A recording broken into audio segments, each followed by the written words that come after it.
তুমি আমার ভীষণ প্রিয়, ঠিক যেন কাশফুলে ঘেরা কিংবা রক্তজবার মেলা। তুমি হাসলে হাসে রৌদ্রময়ী আকাশ, তুমি কাঁদলে আকাশও কাঁদে, নামিয়ে দেয় ধারা।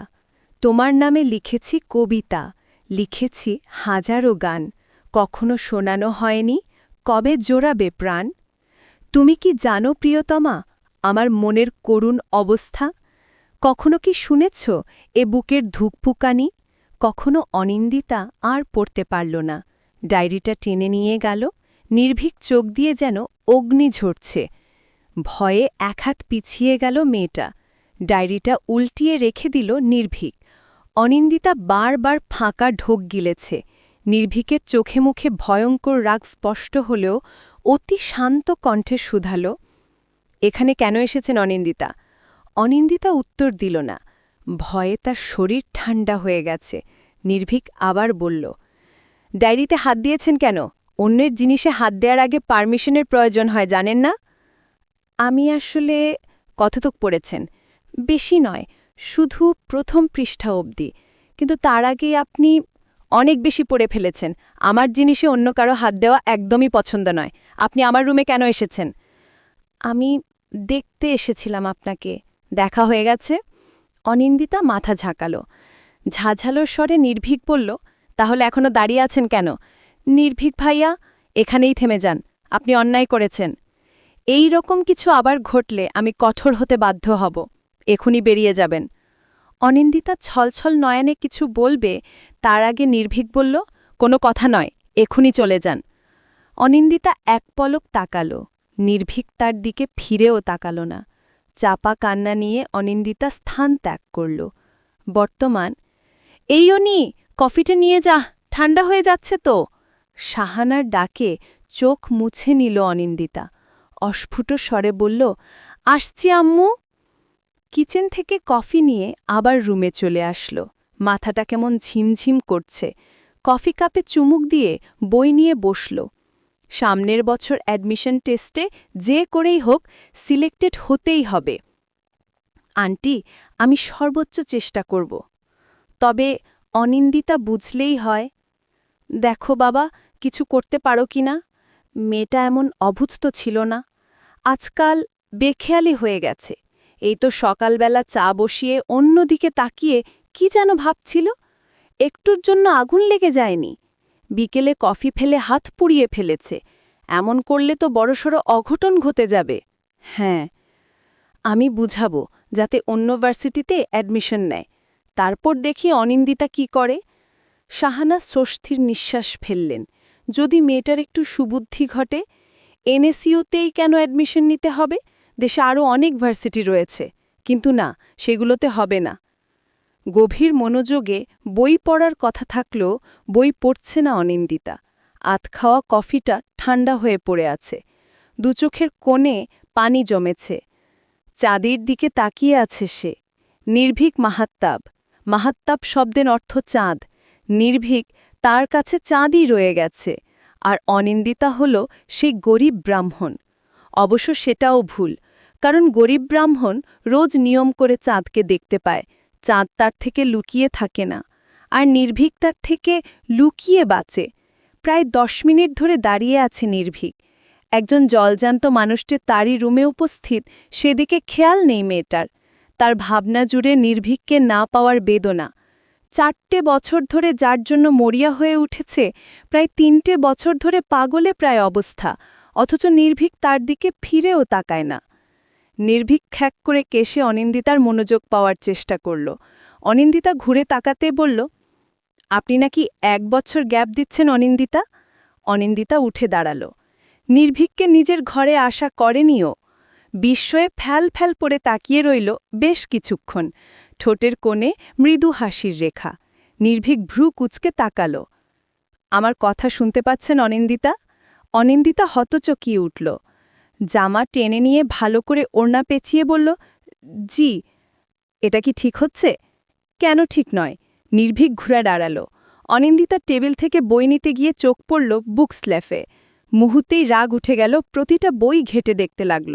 অবাকের চরম পর্যায়ে অনিন্দিতা। নির্ভীকের ঠোঁট দুটো কাঁপছে। একটা বই মেয়েটার দিকে এগিয়ে দিয়ে রাগ মিশ্রিত কণ্ঠে বলল, এইসব কি? কি? আমার সাথে মজা করছেন? মজা কেন করব? এগুলো তো বই। টেবিলের উপর ধুম করে বইটা রাখল, আর একটা বই বের করে নিয়ে বলল, প্রতিটা বই প্রেম নিয়ে লেখা, পড়াশোনা বাদ দিয়ে এইসব পড়েন আপনি, আর এর জন্যই মাথার পোকাগুলো নড়ে চড়ে ওঠে। আপনি কি করে জানলেন এইসব প্রেমের বই? নির্ভীক হতচকিয়ে উঠল। প্রশ্ন এড়িয়ে বলল, আমি এগুলো নিয়ে যাচ্ছি, প্রেমের সংলাপ না পড়ে বই পড়ুন, কাজে আসবে। চাই না আমার কোনো কাজ। জেদ করছেন? না, আমি জেদ করছি না, আমি শুধু জানি একজনকে ভালোবাসি। থেমে যান। এনএসইউতে চান্স পাওয়ার ইচ্ছেটার একমাত্র কারণ যে আমি, সেটা খুব ভালো করেই জানি। এসব পাগলামি বন্ধ করুন, এতে বিন্দুমাত্র লাভ হবে না, বরং যেচে নিজের ক্ষতি করছেন। অনিন্দিতা চোখ দুটো নামিয়ে নিল। নিজের দুর্বলতা দেখিয়ে কোনো লাভ নেই। পেছন ফিলে নিয়ে বলল, আমি পাগলামি করছি না, আমার এনএসইউতেই অ্যাডমিশন লাগবে, সেটা যে করেই হোক। নির্ভীকের প্রচণ্ড রাগ উঠে গেল। সমস্ত রাগ বইয়ের উপর উঠালো। বইগুলো ডুমড়ে মুছড়ে নিয়ে চলে গেল। নির্ভীক চলে যেতেই চাপা কান্নায় ভেঙে পড়ল মেয়েটা। যেই জায়গাটায় নির্ভীক দাঁড়িয়েছিল সেই জায়গায় হাত বুলালো। যেই জায়গায় নির্ভীক হাত ছুঁয়েছিল সেই জায়গায় ঠোঁট ছুঁয়ালো। চাঁদের আলোয় মেয়েটার মুখ উজ্জ্বল হয়ে গেছে। নির্ভীক দাঁড়ানো জায়গায় শুয়ে রইল। পাগলামি, ভালোবাসা হলো এক বিচিত্র অনুভূতির বড়সড় পাগলামি। অনি, এই অনি, মেঝেতে শুয়ে আছিস কেন মা? শরীর খারাপ করেছে? অনি, এই অনি। মায়ের ডাকে চোখ পিটপিট করে তাকালো। মেঝেতে ঘুমানোর কারণে গালের একপাশ লাল হয়ে আছে, সাথে গালে দুটো দাগও হয়েছে। হাই তুলে অনিন্দিতা বলল, কি হয়েছে আম্মু? এখানে শুয়েছ কেন? কাল তো গরম ছিল না, তাহলে জ্বর হয়েছে নাকি? ঘুমের ঘোরে পড়ে যাসনি তো? আম্মু, একটু শান্ত হও, এমনি ভালো লাগছিল না তাই শুয়েছিলাম। এখন বলো কি হয়েছে? মেঝে থেকে উঠ আগে, তোর আব্বু এসেছে, তোর সাথে কথা বলতে চাচ্ছে। অনিন্দিতা উঠে দাঁড়ালো। ঘড়িতে তাকিয়ে দেখল ৯টা বাজে। কক্সবাজার থেকে এত সকাল সকাল এসে পড়লেন কি করে? যা, ফ্রেশ হয়ে আয়, আমি নাস্তা রেডি করছি। শাহানা চলে গেলেন। অনিন্দিতা বিছানা থেকে ফোন নিয়ে নির্ভীকের প্রোফাইল ঘাটল। ৫ ঘন্টা আগে অ্যাক্টিভ ছিল মানুষটা। অনিন্দিতার ভ্রু বেঁকে গেল। ছেলেটা রাতে ঘুমায়নি নাকি? হঠাৎ করে অনিন্দিতার বুকে মোচড় দিয়ে উঠল। নির্ভীক কি কাউকে ভালোবাসে? ২ বছর আগে নির্ভীকের ডায়েরিতে তো তেমনই লেখা ছিল, আপু, আপু, আর কতক্ষণ? হীরের কণ্ঠে ফোনটা রেখে দিল। ভাবনাগুলো নিয়ে বাথরুমে চলে আসলো। ফ্রেশ হয়ে এসে সোজা ড্রয়িং রুমে চলে আসলো। আরশাদ হক রিমোট দিয়ে টিভির চ্যানেল পালাচ্ছেন। অনিন্দিতাকে দেখে বললেন, পাশে এসে বসো অনি। অনিন্দিতা বসল না। আরশাদ ভ্রু কুচকে তাকালেন। মেয়েটা কেমন চুপচাস হয়ে গেছে? বাড়ি মাতিয়ে রাখা মেয়েটার এমন করুণ দশা কেন? কি হলো? কখন এলে আব্বু? কিছুক্ষণ আগে। ফ্লাইটে করে এসেছ? ভাবলাম তাড়াতাড়িও আসা যাবে আর ভেজালুও কম হবে। অনিন্দিতা একটু হাসল। আরশাদ উঠে দাঁড়ালেন। মেয়ের মাথায় স্নেহের হাত রেখে বললেন, তুমি তোমার সিদ্ধান্ত এখনো বদলাবে না? আমি এনএসইউতেই পড়তে চাই আব্বু। যদি টাকা নিয়ে চিন্তা করো তাহলে আমি পার্ট টাইম জব খুঁজে নিব। ছি মামনি, আমি টাকা নিয়ে কেন চিন্তা করব? তোমার বাবা মধ্যবিত্ত হলো, এনএসইউতে পড়ানোর ক্ষমতা রাখে। আমি এনএসইউতেই পড়তে চাই আব্বু। ১ বছর গ্যাপ যাওয়া আমার জন্য কোনো বিষয় না। কথাগুলো বলতে গিয়ে কেঁদেই ফেলল অনিন্দিতা। আরশাদ মেয়েকে দুহাতে বুকে জড়িয়ে বললেন, আচ্ছা, তাই হবে। আমি তোমার মাকে বুঝিয়ে বলবো। তুমি অ্যাডমিশনের জন্য মন দিয়ে পড়াশোনা করো, কেমন? ভোরবেলা উঠে পড়াশোনা করছিল অনিন্দিতা। এনএসইউতে চান্স পেয়েই ছাড়বে। নির্ভীক তাকে সাইলেন্ট চ্যালেঞ্জ করেছে। একবার হেরে গেছে, তবে এবার হারবে না। সবসময় নির্ভীকের জয় চাইলেও আজ নিজের জয় চাইছে। ভালোবাসাকে একটু দেখার জন্যই এত কিছু করা। না হলে সপ্তাহখানেক পার হয়ে গেল, নির্ভীকের দেখা মেলে না। মাস পার হয়ে গেল, কথা হয় না। নির্ভীকের ভার্সিটিতে পড়লে দিনে একবার হলেও দেখার সুযোগ মিলবে। গভীর মনোযোগে ব্যাঘাত ঘটল। বেশ বিরক্ত হয়েই তাকালো অনিন্দিতা। আপু, আপু, একটু শাড়িটা পরিয়ে দিবে প্লিজ? শাড়ি হাতে দাঁড়িয়ে আছে হীর। অনিন্দিতা বেশ অবাক হলো। শাড়ি পরতে পছন্দ করে না হীর। কোনো বিশেষ অনুষ্ঠান ছাড়া শাড়ি পরা হয় না তার। হঠাৎ করে শাড়ি কেন পরবি? তোর তো শাড়ি পছন্দ নয়। আরে সাদে কি শাড়ি পরছি?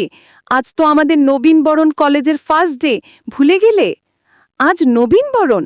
হ্যাঁ, একটু পরিয়ে দাও না প্লিজ। সবাই শাড়ি পরে আসবে। আচ্ছা আয়। হীরকে শাড়ি পরিয়ে দিল।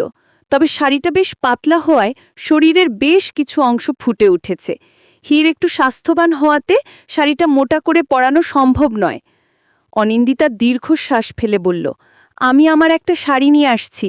কিন্তু আমি কি পুরনো শাড়ি পরে অনুষ্ঠানে যাব? সমস্যা কোথায়? দু একবারই তো পরেছি। না, আমি পুরনো শাড়ি পরে যাব না। সবাই আমাকে লেকপুল করবে। হীর মন খারাপ করে নিজের ঘরে চলে গেল। অনিন্দিতার বেশ খারাপ লাগলো। দীর্ঘশ্বাস ফেলে কাবাট খুলল, একটা বক্স থেকে পার্পল রঙের শাড়ি বের করল। শাড়িটা খুব পছন্দের, কখনো পরা হয়নি, নির্ভীকের পছন্দের রঙে কিনেছিল।